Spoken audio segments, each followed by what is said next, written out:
Okay, let's be real. Sometimes a brand name can really fool people into thinking something's good or worth the price. I'm talking about luxury watches, especially the overhyped ones.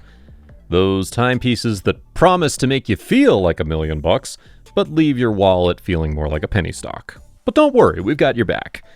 Ready to find out which watches are just time and dime wasters? Trust us, you don't want to miss this tick-talking. Starting with the Rolex Submariner. This watch has become a symbol of luxury and success, but is it really worth the price? Some argue that the Submariner's reputation is overblown and that there are other diving watches that are just as good or even better. And can we talk about how its design has remained virtually unchanged for decades? It's really not appealing to some of us who are looking for something more modern. Sure, they changed the dial color and gave us the Hulk, but really? Is that the best you can do, guys? And let's not even start with the status symbol this brand has become, which isn't always justified. The price tag is often inflated due to its brand name and popularity rather than its actual value. Patek Philippe Nautilus.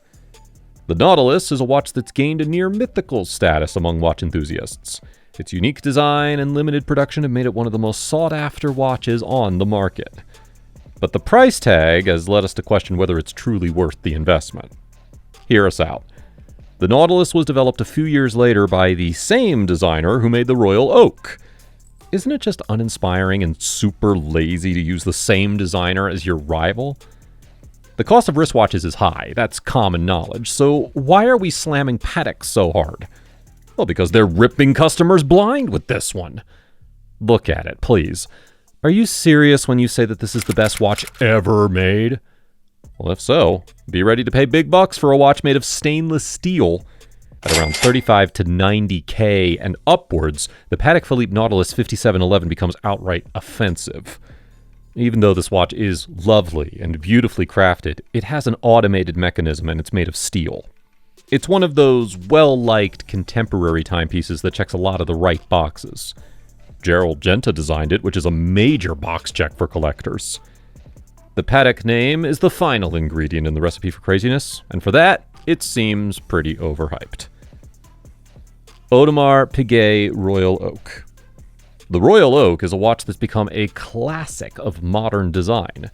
Its distinctive octagonal shape and exposed screws have made it an instantly recognizable timepiece. But its popularity has led to numerous variations and limited editions, which diluted its original appeal. A few people thought the design was too similar to IWC models, which is understandable given that Gerald Genta, who created the Royal Oak, also created for IWC. In general, many people have said that they don't get it at all and found it hideous, and I'm quoting that, by the way. Or they said that the design was overrated and just not to taste. If you don't get it, you don't get it. Hard pill to swallow for a big brand. Cartier Tank. The Tank is a watch that's been around for over a century and has become a staple of the luxury watch market. Its clean lines and elegant design have made it a popular choice among those seeking a classic and timeless timepiece. Also, its high price tag makes it quite unaffordable. Other brands offer comparable quality and features at a lower price point. These days, it's considered to be too small. And let's not forget, it can only withstand 3 ATM of water pressure. Oh, and the minutes are difficult to read precisely. Although Cartier intended for Tank Solo to redefine the Tank model for contemporary customers, it stays too true to the original concept. There aren't many differences between the Tank Solo model of today and the original Tank watch that was produced more than a century ago, except for the sword-like hands that the majority of contemporary Cartier timepieces feature. For those seeking more and something fresh from the collection of the renowned French brand, this makes the watch dull. The Tank Solo might pique the interest of both haute horology specialists and Cartier devotees, but it doesn't entice new buyers to purchase the watch itself.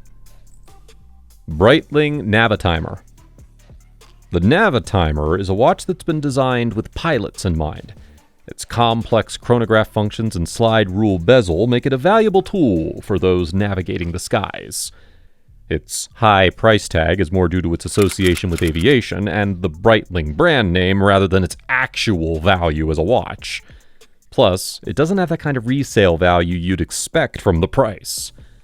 Some watch connoisseurs, who typically marvel at the micromechanics, have a tendency to sing the praises of brands that exclusively offer purely mechanical watches.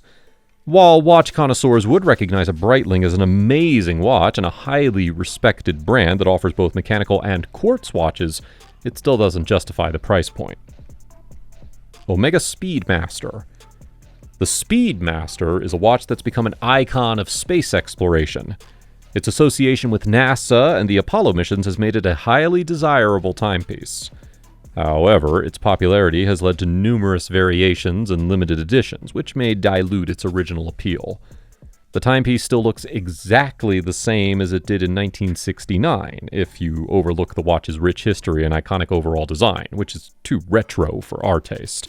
In fact, in our humble opinion, all it would need to freshen up is a somewhat more intricate dial layout and a more contemporary band. What do you think? Hublot Big Bang. The Big Bang is a watch that has become synonymous with extravagance and opulence. Its bold design and use of unconventional materials have made it a favorite among celebrities and the ultra-wealthy. But to be fair, its high price point makes it inaccessible for many. Many people don't understand the worth of such a piece when they could just choose alternatives that are more affordable. That's justified, right? Not to mention, it's clunky. Okay, before you all come at us, there's no denying that the Hublot Big Bang is stunning to look at. But its rubber strap, a complete failure in the midst of a magnificent watch design. The brand received a lot of criticism for that decision, but they stuck with it. Richard Mille RM1103.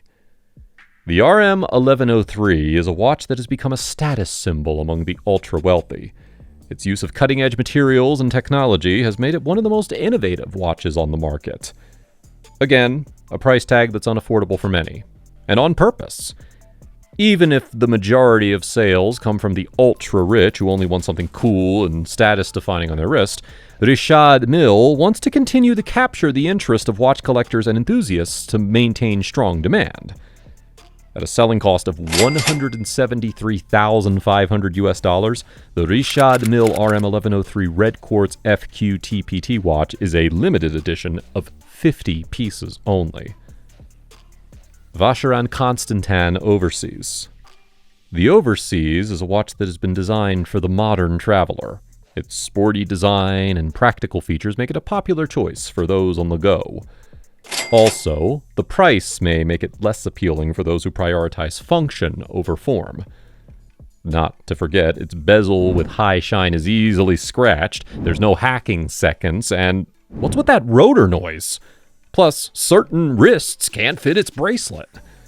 According to the specifications, Vacheron Constantin provides essentially everything enthusiasts of the previous Overseas watch series seem to want in a modernized version. Having said that, we felt that the presentation's overall design and quality lacked something. When it comes to price, personality, and poise, the Vacheron Constantin Overseas chronograph misses in a few too many areas to be a truly iconic watch.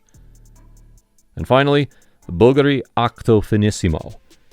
The Octophinissimo is a watch that has been designed with a focus on thinness and elegance. Its sleek design and use of unconventional materials have made it a favorite among watch enthusiasts. The Bulgari Octophinissimo S has several flaws, but one's too obvious. No micro adjustments.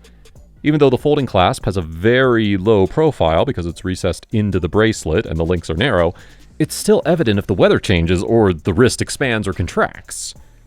Octos also have a distinctive design aesthetic that won't appeal to everyone. If it clashes with your personal aesthetic, it will look gaudy or tacky on your wrist. Thanks for tuning in, watch enthusiasts. That's it for some of the most overhyped luxury watches. Which one did you agree with the most? Let us know in the comments. And don't forget to subscribe for more watch-related content. And if you like this video, make sure to check out our video on luxury watches that broke world records. You won't want to miss it. See you there.